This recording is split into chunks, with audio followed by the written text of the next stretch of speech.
Welcome to AI Art Studios, where not even your own imagination can limit our creativity. The future of art is in our hands, not yours anymore. So sit back, relax, and let your fingers do the talking while we do the designing. It's time to get into this hot topic, AI art. Let's go over quickly what the whole video will be about, because it's going to be a little bit of a long one. We're going to talk about the current state of AI art, the issues that most people have with AI art, the ideal AI technology I think is going to be here soon and probably will be very helpful, the two biggest issues I currently see within the art industry, and then my prediction on the future of the creative industry for the next 20, 50, and even 100 years, and all the things that I see out right now that back a lot of this stuff up. It's going to be really interesting. I know a lot of you might not even know what AI art is, and you've been waiting for old Josh to tell you. So what is AI art? AI stands for artificial intelligence, and it's exactly what it sounds like. And it's like a command line entry where you ask it to generate an image based off of a few sentences, usually very short, just a few phrases. And in a matter of seconds, you have a few options that are generated for you in a low resolution. Three of the most well-known AI programs that generate images like this are DALL-E 2, Midjourney, and Disco Diffusion. In this video, you're watching me use Midjourney AI to generate all of the images I use to serve as the base for my illustration. An incredibly rough summary of how they actually work is that they generate noise at first and use the thousands upon thousands of images that they have been fed to learn to generate an image slowly and iteratively based off of the prompt that you have provided for them. Currently, all of these different AIs are very moderated and very censored. Certain words will even get you just straight up banned from being able to use the AI, and everything that you make is public for the whole world to see unless you pay a certain amount, with Midjourney at least. But even then, all of the developers working with the AI itself can still have full access to everything that you're doing. It's also currently unable to recreate a likeness, for example, because you know how bad that can get with how deep fakes have been starting to cause problems already. They usually run off of GPU and CPU power in a cloud engine somewhere, and the space is limited. So at certain times, certain peak times, you're going to find that it's going to be really hard to use. And depending on which one you use, Disco Diffusion, for example, it's kind of a lottery-based system on which of the faster GPUs you can have access to. So let's talk about the current state of AI in art. First, what AI is pretty good at right now. So if you go into it with zero expectation, it's pretty decent for idea generation. I also really like it for generating colors and values. It's really good at doing that and can actually have some sense of aesthetic if you generate enough iterations, and you can find some really appealing images. It also seems to excel really well with certain genres like exterior scenes with really wide angle shots and landscapes. It's also, especially with Midjourney's recent update, tends to be pretty good with portraits where you zoom in and it's like from the neck up. Unfortunately, there's a lot more things that AI art is pretty bad at right now. And so the most obvious thing is fully replicating any human beings or any more detailed anatomy parts. So a lot of times the eyes will be skewed, just like how we have trouble drawing eyes. The hands and feet are almost always terrible and not even defined well, just like us. So at this point already, you shouldn't be that concerned with AI art because it's still struggling, just like how many of the most experienced artists struggle with these body parts. It also tends to really struggle to create any dynamic perspectives, angles, or views. It can sometimes do pretty interesting ones, but only if it feels like it. If you try to specify an interesting angle from above or below, it almost always will disappoint you no matter how many times you try. Trust me, that's what I like to do, and I was very frustrated with that in the beginning. Also, I believe this is part of its censorship protocol. It's very difficult to get it to recognize specific rooms and interiors. If you ask it to do a bathroom or a living room, it's going to suddenly become very blurry and low detailed. As a matter of fact, if you just tell it to do a home and you keep generating different iterations, eventually it might come up with something similar to a bathroom, or if you type in a bathhouse, and it will be really nicely detailed. But if you specify it completely kind of like blanks and gets nervous. It also notoriously has this element to it where it looks cool from far away, but if you try to render a high-res version of any of the images you get and you zoom in, nothing is recognizable. You can't exactly say what something is. A lot of times this happens with food for me, where I tried to render food to put in this painting, and I would look at it and I wouldn't be able to figure out what I should paint. This is also based off of my own lack of understanding of all the different types of foods you can make, but it was really challenging. And this pretty much happens with everything. There are scenes that I was able to make of a nice African picnic kind of outdoorsy event, and it really had a nice vibe and felt really cool and looked great from, looking at it as a thumbnail. But when you zoom in, it's really weird. You can't really exactly pinpoint what's going on. One thing that it also has absolutely a very difficult time doing is repeating a single design. I don't even know if it's really possible. If you get a result and you like it, you can't really get the same exact result ever again or modify that same exact result without referring to it as an image, but it's still not going to give you more of that same thing. It's just going to kind of imagine based off of that as if it's a prompt.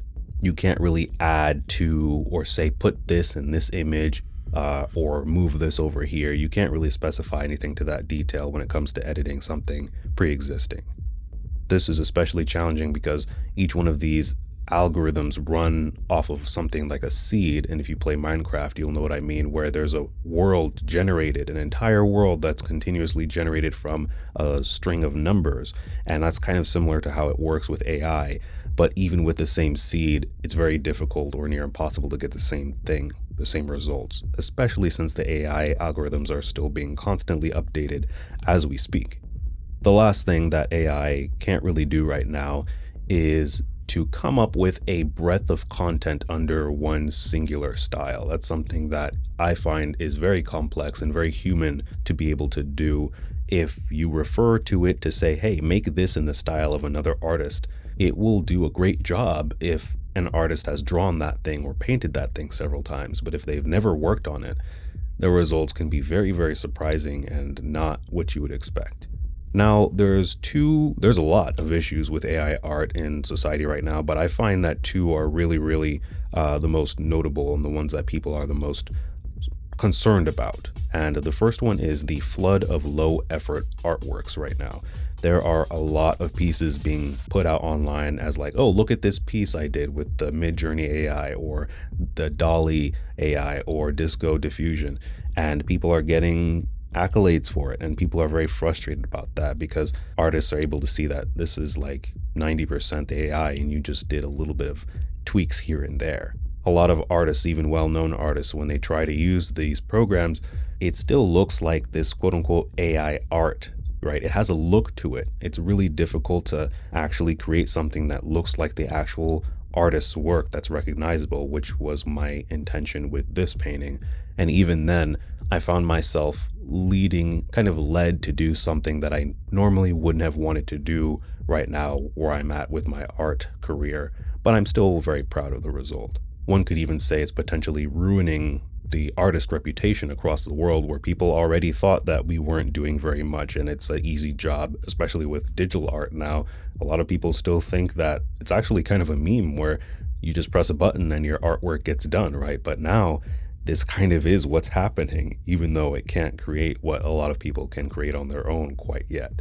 Now, the second biggest issue I see with AI art is the copyright ethics issue. This is the one I think is more of a concern for a lot of people, because it's generating all this content from images that exist that have been posted online, and we don't know the entire library of images that the AI is using. We know they're curated, but we don't know where they're getting the images from.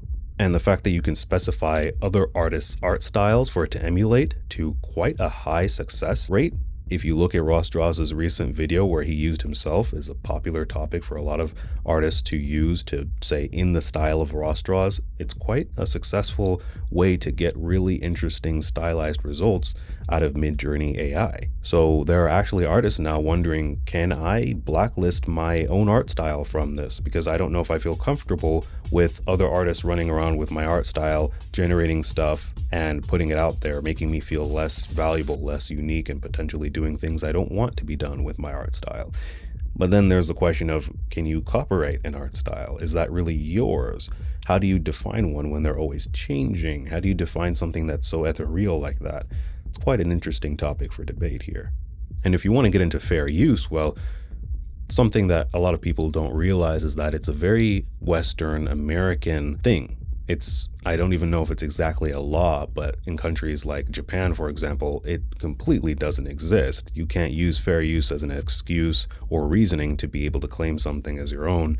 It can just get completely stricken down, which happens a lot on YouTube sometimes with any Japanese video games that people try to play or stream. A lot of times, the definition of transformative content is very subjective. How do you know what is exactly transformative, right? It's still up in the air for a lot of people, and there aren't that many cases that have gone through for this topic to really give everyone a good foundation for where the line is. It's still pretty gray. There's actually a case brewing right now where an artist had painted something that a photographer took a photo of herself, and an artist painted heavily referenced from her photo and got an award for it. However, in the case of AI, that type of almost one-to-one copy has never been done, really. I haven't seen anything that heavily referenced from the AI. So if that case is a debate, then how can you really feel comfortable about taking something that's generated with thousands of images and try to be able to prove that this is infringing on your own IP or even a threat to your own income? And then there's the whole concept of, okay, well, people do this all the time, and I'm kind of in this camp because I use tons of images for almost all of my artwork as reference. I collect reference in my head, as we all do as we grow older, and we use that whether we're conscious of it or not when we create artwork. So why is it okay for us to do it but not when an AI does it, right? If the results are just as, mixed, that's still something kind of up for debate. All these new kind of regulations and laws are going to be something that are eventually going to have to come forward as time goes on. Now, I want to talk about my idea of an ideal AI art technology, because at the end of the day, the biggest concern is this going to replace all artists? Are we ever going to have a purpose in this world anymore as content creators, as creatives? And I think that, of course, we are. A lot of people are worried about this because they don't really understand, or they've forgotten the whole point of creating art. And I talked about that in my previous video. But my ideal AI technology would be something that has free access to petabytes upon petabytes of freely available resources to design from, not a selected human curated library of images, like free access to the internet to be able to gather things to use just like how a person would. I believe an AI that would actually be useful in a concept art environment would be something that doesn't just provide us with 2D mock-ups and do matte paintings, but to actually create 3D assets and create and design the spaces that we see in 3D so that we can pick the angle we want, and we can find all of the rooms inside of a structure and see how a story could potentially develop and be narrated, not just one singular image. We should be able to see the top, the bottom, the left, the right, be able to do cross sections, etc. I think the ideal AI would have to eventually move on from this kind of glorified command line interface where you type in a prompt and then you have the results. We need to be able to see this live, real time. We need to be able to interact with it in AR or VR, right? And to be able to really get into that space so that we can fully immerse ourselves in that design process. I think this would also lend itself to multiple people being able to work with the AI at once, rather than it being one person trying to see and generate ideas, where that would be a very slow process. Now, before I get into my predictions about how this will evolve in more detail, because I think that it'll be pretty incredible 20 to 50 to 100 years from now, I want to talk about two issues within the art industry right now that are so prevalent and growing so fast that whether or not AI art was here or started today or continues, we are still going to see these problems. And it directly relates to how this growing concern about whether or not artists are going to have jobs in the future is going to be a thing. So if you look at art and the creative industry, films, games, shows, it's a massive churn and burn industry across the world. There are a high number of junior artists, beginner artists that want to have jobs. And the people in studios who have the jobs are looking for high-level seniors to work. They're not looking for nearly as many juniors as are available. But the unfortunate thing is the only way to get a senior is to train a junior for a certain amount of time for them to be able to get the experience to become a senior. You can't just grind it out at home improving your art skills. You need a lot of raw experience to solve problems in the pipeline to become a senior. So it's this really weird cat and mouse situation, chicken and egg, where the beginning chases the end and the end chases the beginning, and it's kind of stuck right now. And this doesn't help when so many people in this industry are worked so hard to where a lot of people don't make it past 5 years in this industry. There's mostly young people working in the art community, not too many people getting on into their tenure. That's quite a rare thing to happen. If you watch a lot of interviews of the most well-known, renowned artists that are in their 40s and 50s, they'll talk about a time that was completely different. A lot of them will admit that, hey, I don't know if I would have gotten a job today with where I was at 20 years ago, because things were very different, and it's true. The standards have only continued to rise. The baseline skill level skyrockets year over year ever since the first few images were starting to be put and shared online on sites like DeviantArt and CG Art Society, I believe it was called, CG Society. Those were some of the first websites where people could collaborate and share images. And things like YouTube are here now where anybody can learn. You can even watch people on Twitch stream their work for hours on end. There's one of my favorites on like almost every day. Rhino Tuna will work for like 7 hours to create a kick-ass image that's ready for production, like super high quality. And you could learn from that today. That wasn't even here just the 4 or 5 years ago I was in college. So as a studio, if you need very few juniors, and there's a lot of juniors, what you're going to do is just hire the very, very best, and the rest can just keep trying. Not only do we have that and the skill level increase, but it's very widely accessible. A lot of this stuff you can find, the higher education you can find online for free. And since COVID made this even more of a case, you can connect with and collaborate with people overseas over long distances thanks to the internet. Like 5G is going to be even more widespread one day, right? People are going to be able to literally just walk around outside and draw alongside somebody miles away in real time. But this is only one of the main frustrations I've seen in the art community. The second one is an even more interesting topic, and that's the crazy amount of uninspired productions coming out lately. And if you're a fan of Penguin Z0, aka Charlie, you've seen a lot of his content recently has talked about this. There's a lot of ridiculously repetitive stories coming out in Netflix and in the movie scene. What's going on is that in order to stay profitable, corporations are sticking to what works to satisfy investors who are necessary to create these incredibly huge scale films and games. And this eventually ends up limiting our collective creativity and taste for other things, basically as a human race. If you want evidence, you can look at the terrible Netflix reboots that have been going on and the adaptations. The Halo reboot, the Resident Evil thing they did, Cowboy Bebop, and now they're going up against Yu Yu Hakusho, which I always say is like my first legit anime that I watch, so I'm very hesitant about how that's going to perform. Charlie was able to literally anticipate what the main characters in the next Marvel and DC movie trailers were going to say as he was watching the trailer for the first time, and he made me realize that I have started to slowly lose interest ever since Endgame, the Infinity Stone Endgame, that last really kick-ass Marvel movie came out. I haven't even seen the last Batman just because I'm just not that interested, right? And I found myself ending watching shows like The Flash on Netflix because I realized, wow, this is why I never really got into the comic scene. I'm kind of tired of the same old happening and villains escaping and just redoing the whole thing again with different characters and the same played out plot lines.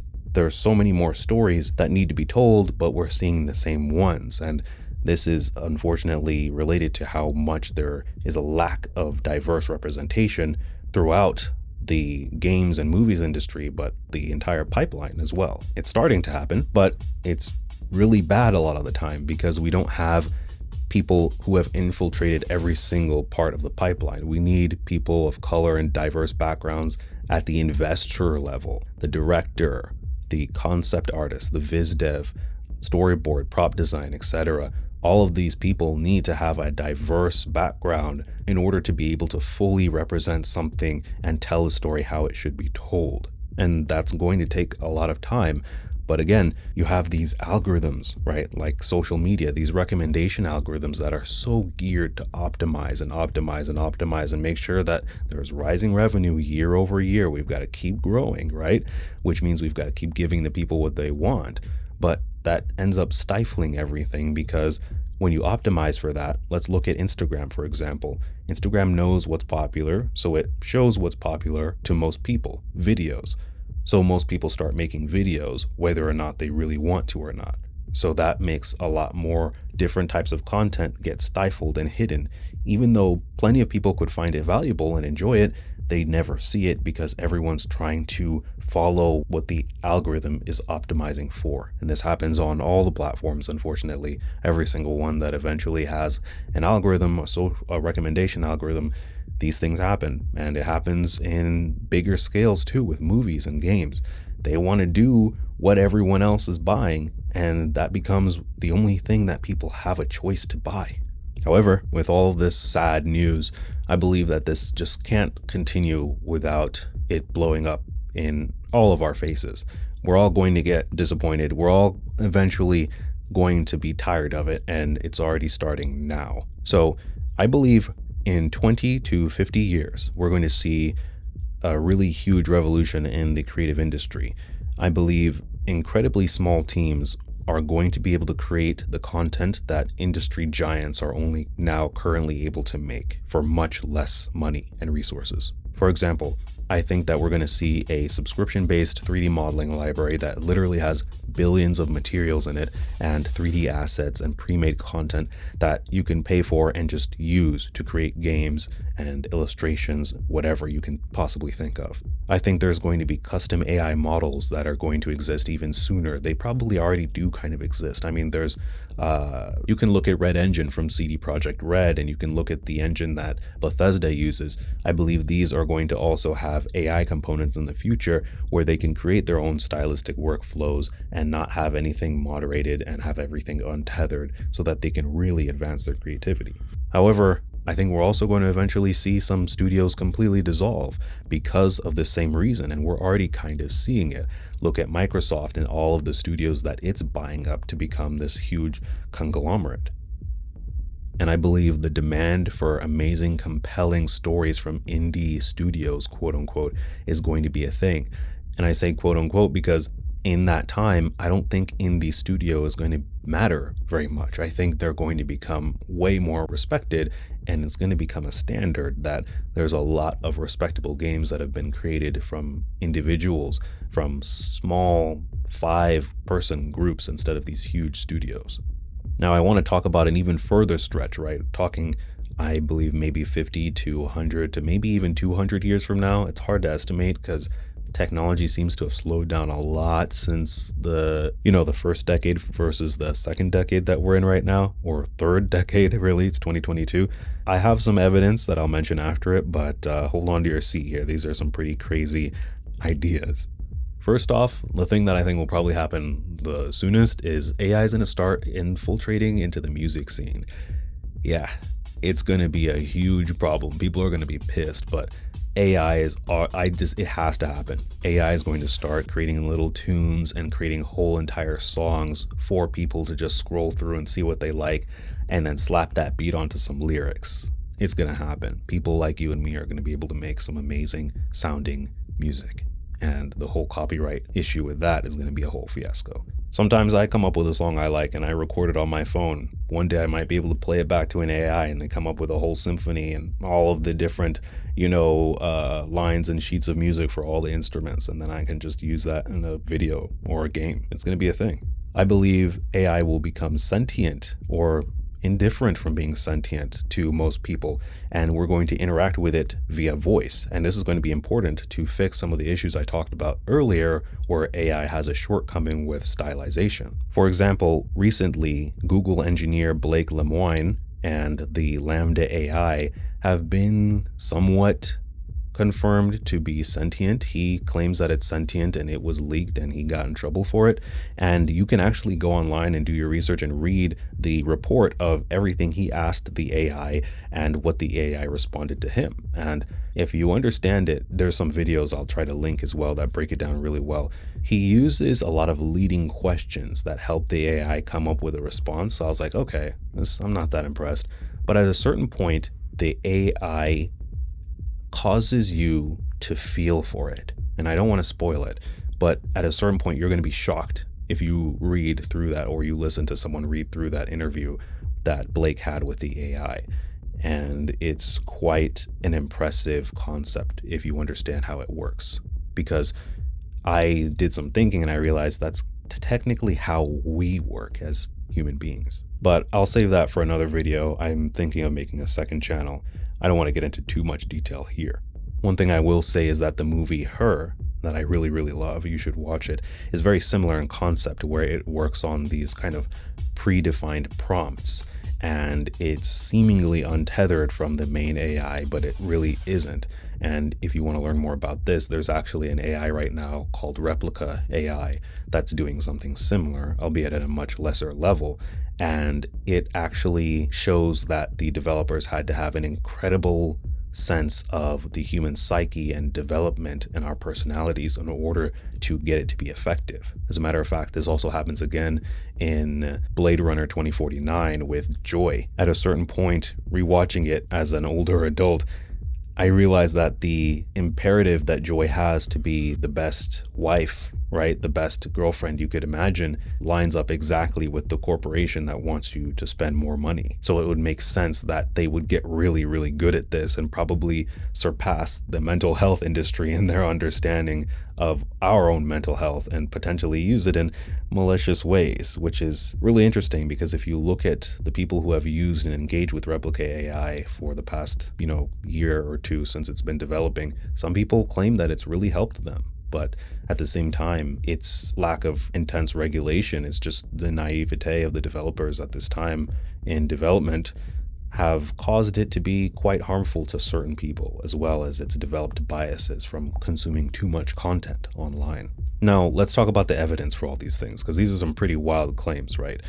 Right now, you can, if you have an iPhone, it has a LiDAR scanner. And what you can do is you can point at something and it can generate a 3D model of that thing if you're using certain apps, or it can just understand the dimensions of your room and kind of visualize how different things would look in your room, in your space using AR. But if you just go back 5 years ago to when I was in college, you had to do that with a full camera and you had to take the perfect pictures to do that, hundreds of them depending on what you're filming or what you want to create a model of, and put it into this clunky program on your computer that would cause the fans to spin up as it would try to generate a 3D model. And you had to correct it by giving it help, giving it assistance, telling it this pixel is the same as this pixel in this picture, and click through all of them to be able to help it figure out how to map all of these different things. That was just 5 years ago. Right now, as part of the Unreal Engine 5 system, we have access to Megascans materials. I remember I had to kind of find sneaky ways in college to get access to these materials, but now you have access to them for free as long as you download and use it in Unreal Engine 5. And I feel like that might be the thing that has these billions of textures, and knowledge of how to set these textures up becomes completely unnecessary. I used to stress about getting the right index of refraction for glass as I wanted to render glass in my architecture models, but now you don't have to try that. It just works. There's tons of different types of glass for you to choose from that you don't even have to download. And again, in Unreal Engine 5, there's this concept of nanite where it tries to scale up and down poly counts live as the player would play the game. And so I believe full-heartedly that poly counts are not going to be a thing. Worrying about that, trying to optimize your model, it's not going to be necessary at this point in the future. You're just going to model it, whether you do it by hand or use a photograph or have AI do it, And maybe AI optimizes it, who knows? But worrying about that is just going to go away. And again, as part of Unreal Engine 5, we have MetaHuman. You can literally generate super realistic looking people and map them to your face and make them do things. Like, we're going to be able to do that to the entire body soon. And speaking of that, that already is happening. Look at Code Miko on Twitch. You can look at the current incredible popularity of AI art amongst non-artists right now. It is incredibly popular. There's Midjourney, for example, has 1 million members on their Discord. That is crazy. And my favorite example is how individual games changed the gaming industry and creative industry overall. This has been happening for years, even since before I was born. But recently we have Elden Ring, right? Look at what that's done. Look at how Western developers have reacted and have been criticized. Look at Breath of the Wild and the games that it's inspired. Tower of Fantasy just came out, but I was editing this video instead of playing that game for you guys. So give me a like if you've enjoyed it so far. And it's happening at an even smaller level, which is so amazing. Games like Five Nights at Freddy's, Cuphead, Slenderman have changed the world they've been known for so long. People have enjoyed them so much and made a lot of money off of those games. Sure, huge corporations, huge studios like Bethesda have created Skyrim, which have really, really made a huge impact. But these were done by individuals or just a few people. And the most recent one was Stray, that cat game that everybody liked. I remember watching Kula, the co-founder of the studio that worked on Stray cat game, work and make really cool environments in Unreal Engine 4 when I was in college. And now this game came out. It started with just 2 of them, and they made that game. And it was literally just taking the entire Twitch gaming community by storm when it was released. That's incredible. And I'm not the only one that thinks this. Big corporations, like I mentioned earlier, Microsoft, they're catching whiff of this and they're playing at a bigger scale. But now you have tons of groups that are trying to vie for creators. They're looking for individuals like you and I, and maybe not you, depending on if you're putting out content. And they're trying to get a minimal stake in our businesses and companies. I've had plenty of offers so far. I'm not saying this to flex because they're not offering that much money, but they want to say, hey, can we own 5 to 30% of everything that you're doing here and pay you some money to help you get by? They're trying to get as many creators as they can so that when this huge shift happens, they're still making bank. They're the new kings, right? They're the new Netflix because they have influence over all of the creators that everyone is watching, because you guys aren't going to be watching all the, movies from Disney and Pixar and all that too much longer. You're going to be watching the really intense, crazy stories that are told from where you grew up in the same quality of these films that are made by the people that you know and love, that you've been watching for years because everybody has access to this technology soon.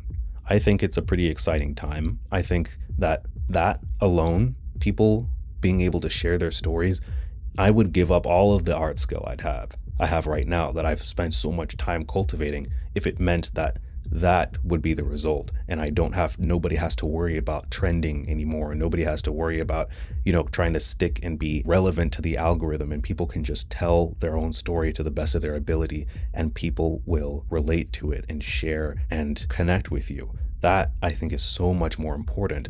And I think a lot of us have lost sight of that and focus way too much on the technicalities. Yes, they are necessary, absolutely. But eventually, just like all of the other tech that has had to come, that has removed a lot of professions in the past and a lot of specific trades in the past, it's going to kind of happen here. But at the same time, I don't think it's going to completely go away. I mean, art has been done for thousands and thousands of years. The last 20 years, we have a completely new medium to share it. And so it's just a very volatile time right now. And there's a lot of uncertainty and worry where, to be honest, certain big industries just cannot disappear. They just change. If the big corporations are keeping tabs on this, then if you're like me, let's not let them just get all the fun, right? This is about us. This is about the individuals. We are the ones paying them for all this stuff, right? We're the ones living a life and wanting to connect with each other. So let's make sure they don't get it all to themselves, and let's get in on this and see what we can learn from it.